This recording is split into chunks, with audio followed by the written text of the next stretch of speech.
I think ideas are extraordinarily overrated. I just do. When you're bringing them on organically, you're adding 1,000 gallons, 1,000 gallons, 1,000 gallons. But when you're bringing them on through acquisition, you're adding 1,000,000 gallons, 1,000,000 gallons, 1,000,000 gallons. My thought was, holy shit, I just achieved what many define as the entrepreneurial dream. Delivering your legacy is the goal of any entrepreneur. Legacy for me is about the story of our lives. Welcome to the very first episode of the Legacy Advisors podcast. I am your host, Chris Jones, and alongside me is my co-host and business partner, Ed Button Jr. We created this podcast to help entrepreneurs, business owners, and investors build, scale, and most importantly, secure their legacy through smart business strategies and decision-making. So Ed, why legacy? Legacy, I think, really speaks to both what you do and what you end up with, two things that are real near and dear to yourself and myself, whether legacy is family, revenue, profit, progress. It's whatever makes up what you want it to be. That is your legacy. And delivering your legacy is the goal of any entrepreneur, anybody in business, and how they fortify the legacy to whether it's their children or to making sure they have signs with their names on, whatever it is. A lot of it has to do process, procedure, all that stuff, but legacy is key. And we want to really lend what we've learned the hard way to help other people not have to learn the hard way on developing their legacy. Legacy for me is about the story of our lives from, really from birth until death, and then what people say once we pass. I believe that entrepreneurship gives us this crazy opportunity to do things that a lot of people don't get to do. Create multi-generational wealth, create financial impact. Imagine having enough money to put it into social good or social causes. And so I think the entrepreneurial journey is really one of the best ways of thinking about legacy and, creating that impact on your family, et cetera. So yeah, the Legacy Advisors podcast comes from our M&A advisory company, Legacy Advisors, which Ed and I founded about a year ago. And we're on the sell side of the M&A process. So we help entrepreneurs in many cases get their first exit and secure that legacy. And we'll be talking about that through the podcast, but the podcast is not only about M&A. It's about the entire life cycle, the stages of entrepreneurship, from idea all the way to exit. And might I say, what life is like post-exit. And I think people will be really surprised to hear some of the changes, some of the experiences you and I have gone through after we've exited businesses. But before we get there, and since this is the first podcast, I think it makes sense for people to get to know us a little bit better. So let's start with a high level and then we'll dive a little bit deeper. So tell me a little bit more about your legacy. Yeah, so my legacy has been going on for, not necessarily my legacy directly, but my family's legacy has been around for 4 generations. We've been in the energy business. And in 2011, my cousin, my sister, and myself decided to give our own legacy a shot. And we acquired the business from my dad and my Uncle Bob. And There's an oil and gas business? Yep, oil and gas, energy distribution. And we put our shoulder into it then and really worked to try and get scale. And fortunate enough, the grind paid off. And we scaled it from about 2 million gallons to about 140 million gallons of distributions. And that's allowed us to get into some other stuff. We started a holdings corporation in 2019. And then subsequently, we've gone into different various businesses. The most notable one that we've had is my cousin's always had a passion for real estate broker, 20 plus years. He's a lot older than I am. And he we've entered into the real estate broker space, and what we're developing as a legacy is a reliable name that can transcend industries, that people know is going to deliver service, value, and honesty to how the deals are done and how we grow these businesses. And again, tying back to the legacy piece, we've been in a bunch of different transactions, a bunch of different situations, but that's really what we tick. That's really what we operate and tick from, and serial entrepreneurs from the most part, and really what we're going for in life. Focusing on children, family, and how we create a generational wealth on our offspring, make sure they're safe, secure, all that fun stuff. And I know you've gotten to the place where you've been able to deliver a lot of that. So tell us about what you do. Yeah, I mean, that's the point of this podcast, is to share the stories of failure and success. If you were to ask me at a high level what I do, I'm a serial entrepreneur. It means that I've done a lot of rinse and repeating. I've succeeded many times and I've failed hard many times. I'm also a thought leader and an author. So I write books, and I've been doing that now since 2008. So I've written 4 books. Do a lot of public speaking at events, conferences, in the digital marketing and the technology space. Um, and you know, at the same time, I'm also an investor, right? The building that we're in right now is called the Accelerator, as you know, because you're down on the 2nd floor. The Accelerator is a growth stage building for companies that are looking for more support, looking for access to community economic development money. And ultimately, my goal is to build and scale my own businesses and to help others do the same. And that's really the dream. So the Legacy Advisors podcast, in terms of the format, like what people could expect, um, you know, I think a podcast of, say, 30 to 45 minutes with some fun segments, interactive segments. We'll bring on some guests to interview, maybe some of the founders of the companies that we've helped sell, and try to get some insights from them on their experience. But I also think it's important to bring in young entrepreneurs and people through the different stages of that entrepreneurial journey. So let's move on to the startup stories. Okay, so Kris, you're really your foundation, what people mainly know you for, aside from all the other great things you've done, Pepperjam. Give us a little bit on how you started that, how you scaled it, how you exited it. Yeah. So, I think Pepperjam is one of those stories that's almost, as an entrepreneur, um, unbelievable. I was a graduate student studying clinical psychology, and my brother and I got this idea to create a gourmet food business. We called it Pepperjam. But as we were growing that business, I took an interest in digital marketing and technology. This is the late 1990s, early 2000s. I had transitioned from grad school into law school. And during those years is when after law school in 2003, I started to really take seriously this idea of taking the insights I learned from building my own website, generating traffic to that website, to start helping other people do it.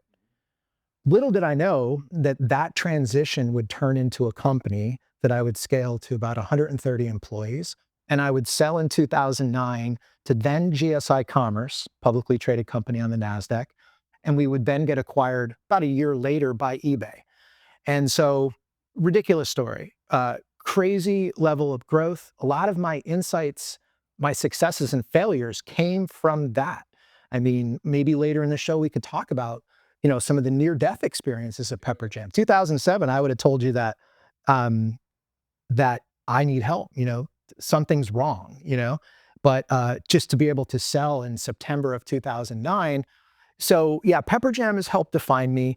I used the Pepperjam experience to really start to build my own personal brand around thought leadership, around being an expert on helping people think about how to grow their online business, and ultimately to really kind of build my own confidence in what my potential is. And then once I sold Pepperjam in 2009, my thought was, first, holy shit, I just achieved what many define as the entrepreneurial dream. I had a very successful exit. I owned 85% of the company at the sale. My partner, Mike Jones, owned 15%. Not something I'm not sure I've ever publicly disclosed until right now. But I want people to know that there's a whole story there of how I was able to avoid venture capital, even though over the last 15 years, I've raised tens of millions of dollars in venture capital. Um, and I wouldn't say I'm venture capital first, but I love the idea of taking the typical life cycle of a business and being able to accelerate as fast as possible at the right times. And so a lot of the insights that I have come from post Pepperjam, but a lot of the failures and a lot of the lessons learned, come from those Pepperjam days. Regarding Button, are you guys, you later would take the oil and gas business and launch a holdings company so that you could take some of the profits, I would assume, from Button Oil and then reinvest that to diversify. Was that the idea? Yeah. So coming from the beginning, Button Energy, Button Oil, originally what it was, Button Oil and Propane. We went through kind of life cycle, different products, different marketing offerings. We were first and foremost energy distributor, and a lot like what people have when they do a startup is they're starting from scratch and working to grow it. We acquired a business that was running and operating, but it was very stagnant. I bet if we got 5 new customers a year, that was a lot. It was really just going flat. And it actually was coming off of its peaks from the prior, probably 3 years prior, 4 years prior.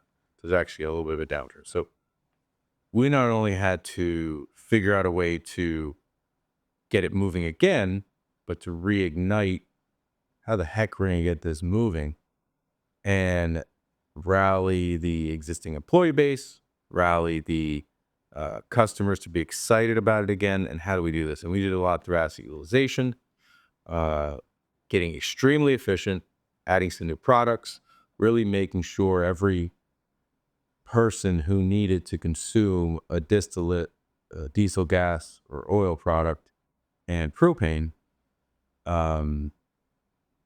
was able to use us to do it. So we want to make sure the equipment, the functions, the service, all this in place. And we did it. We got it rolling. We got it rocking. And we were adding 40, 50 new accounts a month as opposed to 4 or 5 new accounts a year prior.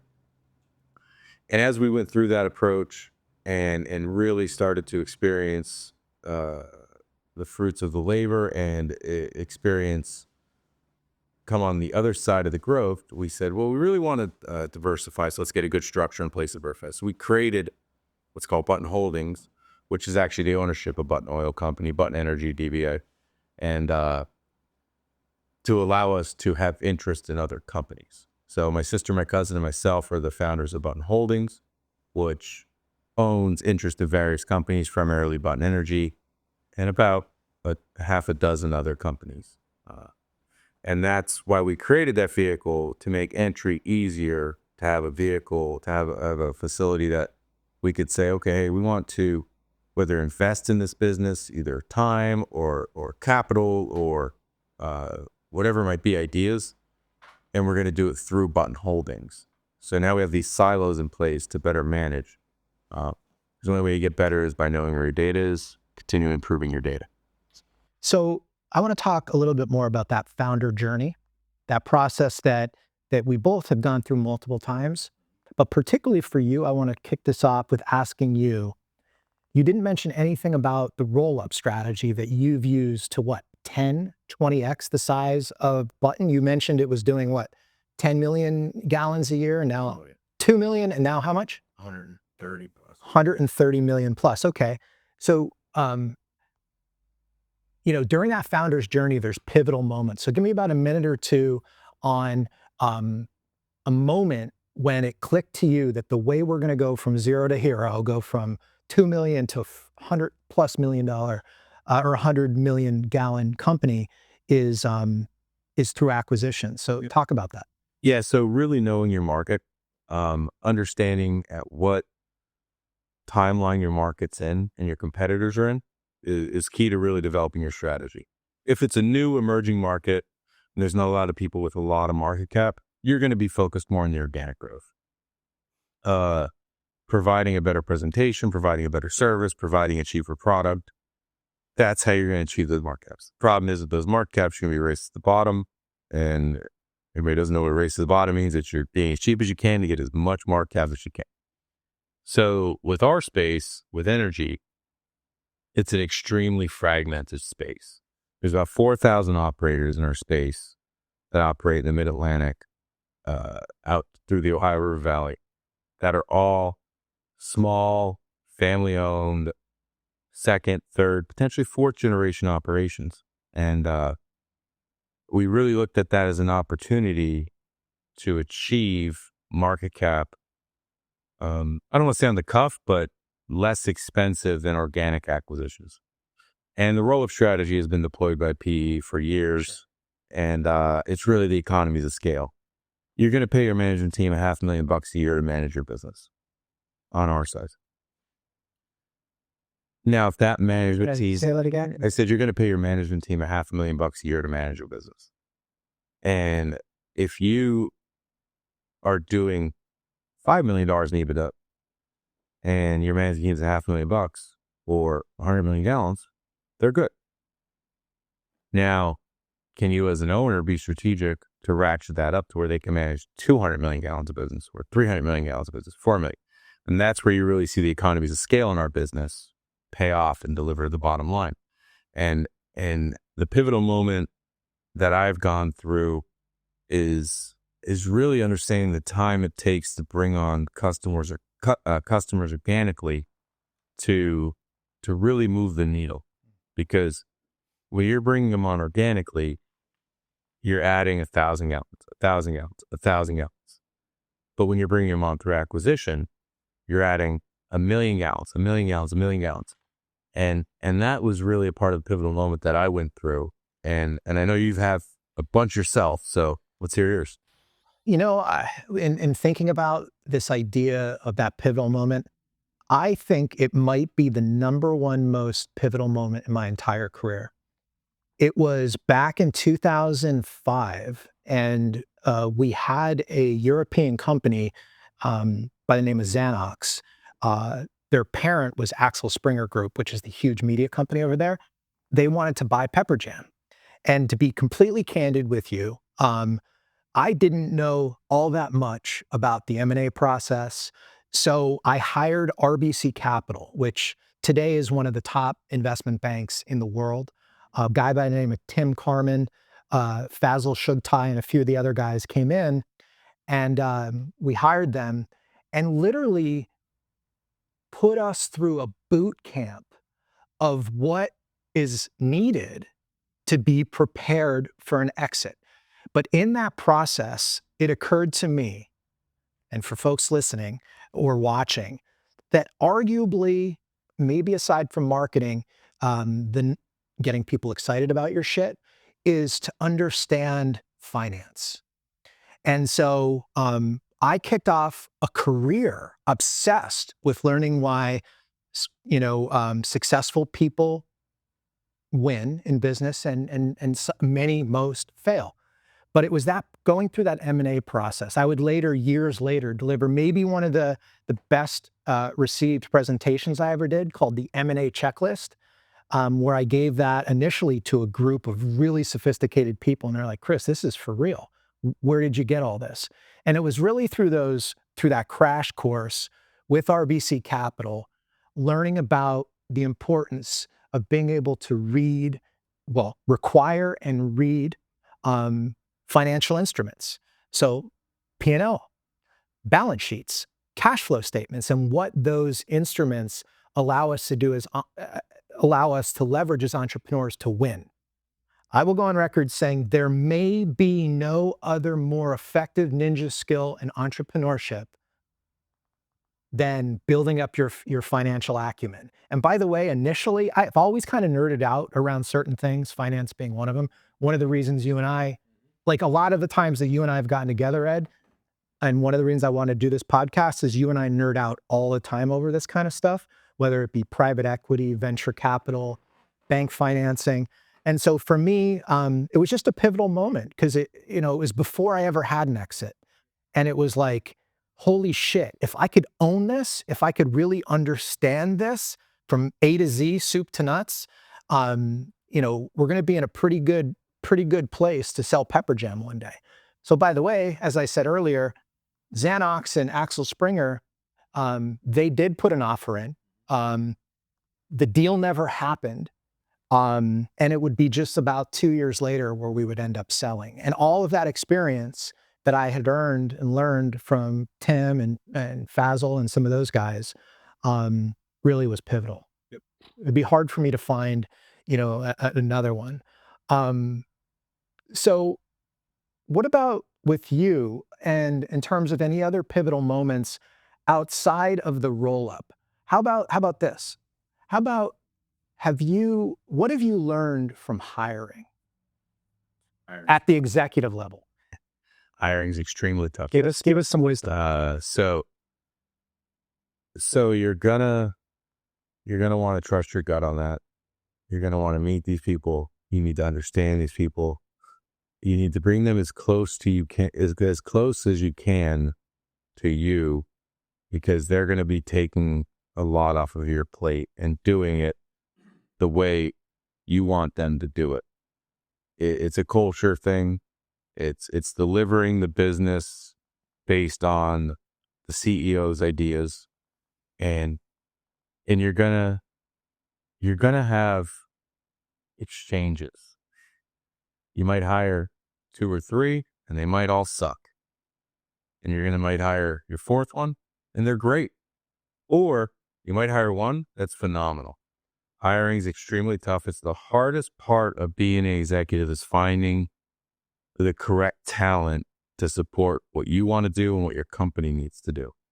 And when you find them, you got to hold on to them. Hold on to them tight. Don't let them go, because they're valuable. Because a brand is valuable, a product delivery is valuable. The management team and the people that deliver is the most valuable.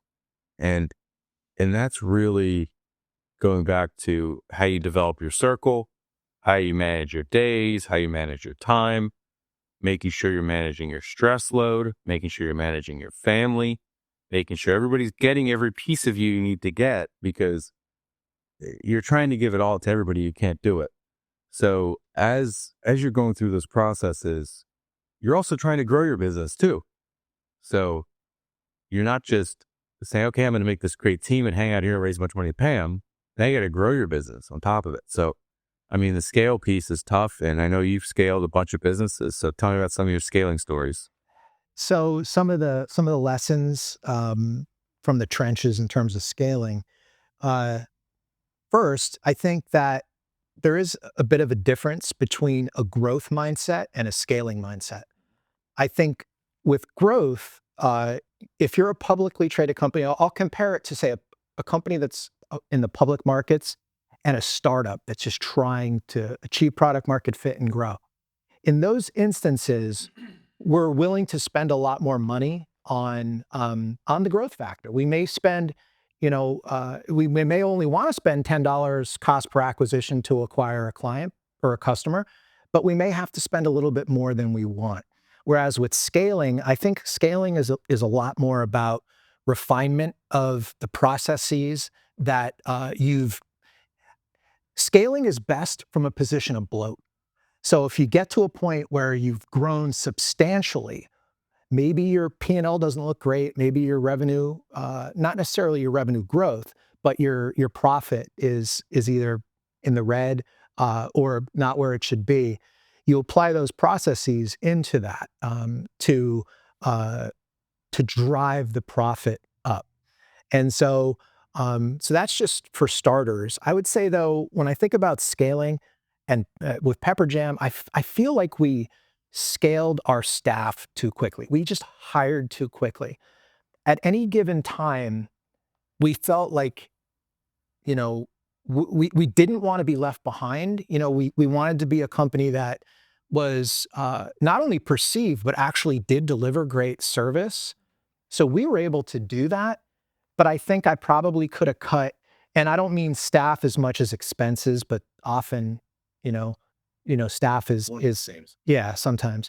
But I think we probably could have got, an additional, say, $1.5 million of EBITDA out of the company by not having a bench of 15, 20 people that we didn't need. But I will say that it's not that easy. It's not like there's a right and wrong answer here. Sometimes you don't get multiple shots with your customers or your clients. And so your ethos and your values as a company need to be around delivering happiness, delivering a wow. And so even though I could look back on it now and saying we probably hired too quickly, and as a result, it impacted certain things. It's one of those things that are, you know, difficult to manage sometimes. One of the most difficult things to manage is money. And so, in terms of scaling, how do you think about using money? Yeah. So over my career, my family's career, those things is we had two different mindsets on that. Originally, it was a bootstrap. We own everything. Nobody's coming to play in our sandbox mindset. So we would rather go without and grow the business than take more chips off the table and continue to grow the business. We've since transitioned to more of an open mindset on how we raise capital and how we bring on partners and how we expand our capital stack to really ratchet up the growth via acquisition of customers, via acquisition of companies, whatever it might be. And understanding your capital is extremely pivotal because capital is driven by assets. Assets are hide in many different things. They could be receivables, customer contracts, cash, or really maybe an IP or trucks or physical assets, whatever it may be.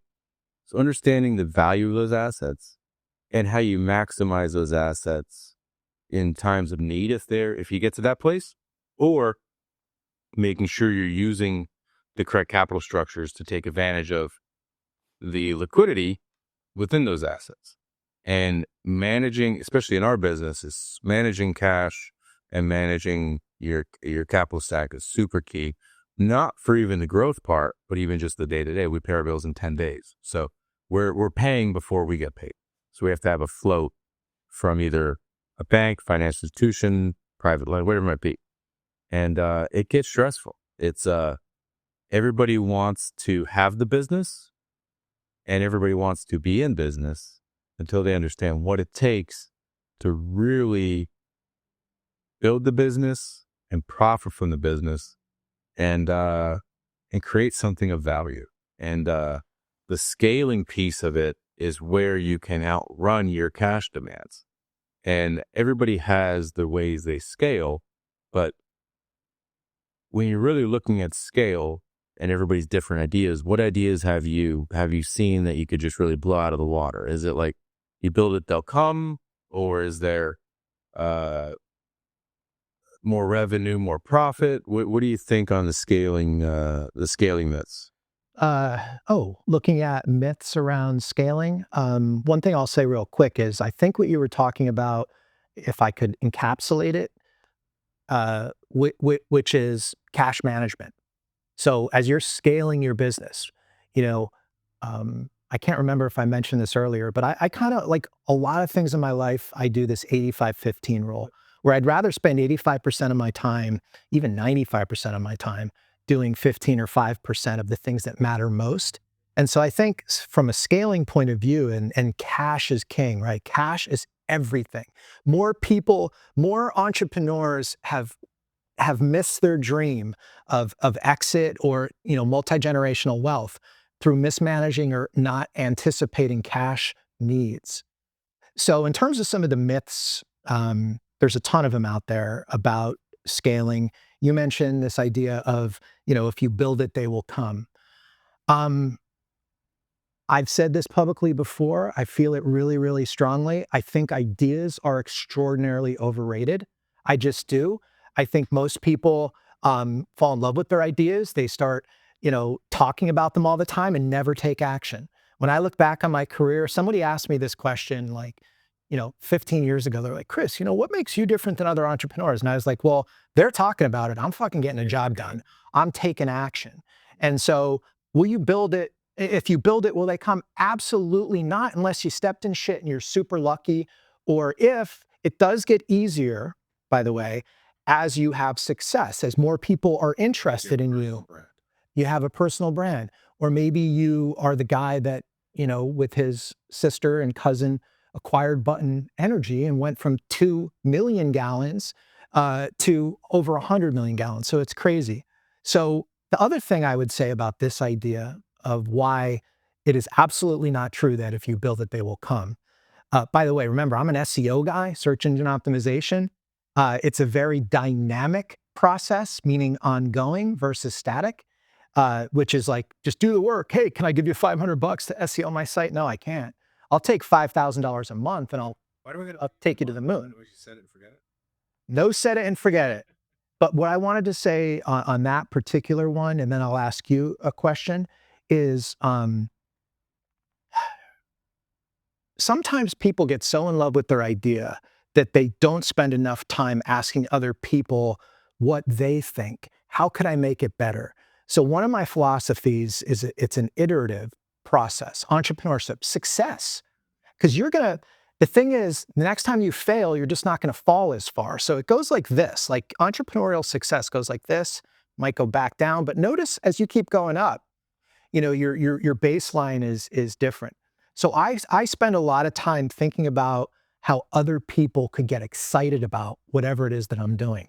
The true test of that, and this has happened in my career because I was the Pepperjam guy, and in our community, everybody's heard of it. I would go to conferences in the affiliate marketing space. Everybody's heard of it. But that didn't happen by accident. There was definitely some luck, but it was I was very conscious of like, how are people perceiving this brand? Is it an innovative brand or is it a stagnant brand? Is it a brand that makes people feel positive or is it a brand that makes people feel neutral? Like, go ahead and try, I don't care how good your product is, make people feel neutral and you're probably going to fail. So again, on this idea of build it and come, it's just not like that. You've got to obsess as an entrepreneur about everything from your packaging to your delivery of customer service or your product, to, ultimately, whether or not your product or service is good enough for people to like it enough to tell their friends. Because then at the end of the day, that's the true coefficient that you want. But so what about revenue again? You're kind of like the money guy. I love asking you questions about that. Is it true that more revenue equals more profit? And if not, if that myth is debunked, how should entrepreneurs be thinking about money? Yeah, and so a couple things to wrap up what you said there that I want to add in is one key thing on people not market testing their ideas is a lot of entrepreneurs are scared in the beginning of getting feedback that might not be what they want to hear. So you need to drop your defenses. You need to get out and talk to a lot of people and understand if your ideas are actually viable. And then when you have a viable idea, then you roll into the revenue part of it, of is revenue better? Is revenue as good or equal to profit, or does it mean more profit, whatever it might be? And it really depends on which spaces you're living in and which stage of the company you're in. So if you're going through a public market and you have this great idea that you have a bunch of VC guys knocking on your door, a bunch of private equity guys, investment banks knocking on your door saying, we want to be your next guy. If you're Zuckerberg or whatever it is, revenue is all that matters. You're going to raise money on revenue, earnings per share, all that stuff, and you'll be fine on the revenue side. if you're going to be a business that is privately owned, that needs to support a family, a few families, a couple hundred families of employees, operating income is the key part. And making sure what comes in the top really sticks to the bones at the bottom. And be focused on your data, be focused on your margins, and be focused on your efficiencies. Because I've done it myself. In fuel oil and energy and propane spaces, everybody gets excited with gallons. Yeah, well, I moved this many gallons. I moved this many. We're not making any money. Why are you moving them? So make sure you're making money on those gallons you're moving. I heard one guy that works for me, he was a consultant for a long time. Now he's an ops guy with me. He was a consultant for a bread company. And this guy went in to help fix this one branch that was underperforming. And he went in and sat down with was either a vice president or a regional manager, whatever it is. Sat down and say, hey, I found an error here with this client. You're 2% underwater on this bread order, this bread contract. And he goes, that's fine. I make it up with volume. And it's like, so, volume just makes you lose more money. So really being attracted to how much does it cost to make that money, the revenue piece, because a lot of people look at P&Ls and it flows down. Revenue, expenses. I usually look from the bottom up. I want to see operating income. And I look at it from, okay, it costs this much to make this much revenue. How can I make, so say we made 60 million, 80 million, 100 million revenue, and it cost me, I don't know, 20 million bucks. How can I make that 18? How can I make that 16? Because every time that goes lower, every time that number in the bottom gets bigger. So in my eyes, gross margin's the key part to really manage your business. But every business has different matrices and KPIs, and just finding out the right ones to manage your business. The quickest is going to be how you effectively manage your business to be successful. Awesome.